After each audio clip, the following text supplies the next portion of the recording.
Hey guys, Time for Tech here. Today I'm doing a video about the Raspberry Pi 3. So now the Raspberry Pi 3 is available. Benchmarks have been done comparing the Raspberry Pi 3 to other RAM SBCs. The Raspberry Pi 3 was found to be a fast upgrade compared with the Raspberry Pi 2, as you'd expect, but the Odroid C2 is a much faster alternative. For only $5 more than the Raspberry Pi 3, it has twice the amount of RAM, gigabit Ethernet, and a faster SoC. The Odroid SC2 also has HDMI 2.0 and superior Ethernet, while the Raspberry Pi 3 has an advantage of 802.11n Wi-Fi.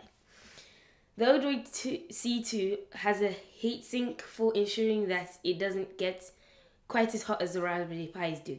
I have a Raspberry Pi 2 and it does get quite hot when you use it for even 5 or 10 minutes, and it doesn't even run that fast. It's really very slow. Even compared to an iPhone 5 or 5C, it seems still very slow and very laggy. When you try and run something on it, it like buffers and doesn't work, even for like small programs and even searching a basic thing on the web.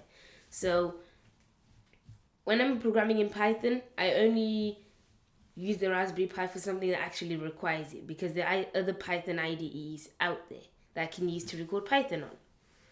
The specs for the Raspberry Pi 3 are Broadcom 1.2 GHz SoC based on quad-core Cortex-A53. I know you probably don't understand that, but it's basically how much power is going into the actual Raspberry Pi 3. Like 1.2 gig of RAM is the same thing. Quad-core, the more cores it's got, the more power it's got generally.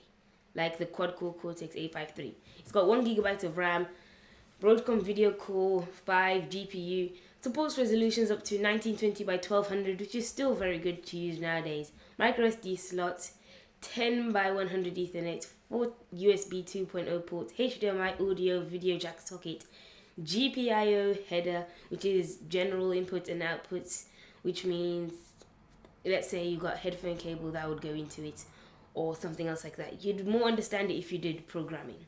Micro USB power, which is what you need to charge it or keep it on the plug, DSI and CSI, Wi-Fi and Bluetooth, and the price is around £25-30, but you'll see around that price around every shop. If it's over £30, there's no point buying it. So it was announced at the end of February, so I'm a bit late to do it, but it's still a very interesting product, and it is faster than the Raspberry Pi 2, but as I said before, the Raspberry Pi 2 is quite slow. So I'd wait to get the Raspberry Pi 4 to actually see a noticeable improvement. Thanks for watching this video about the Raspberry Pi Model 3. If you like this video, please leave a like and subscribe.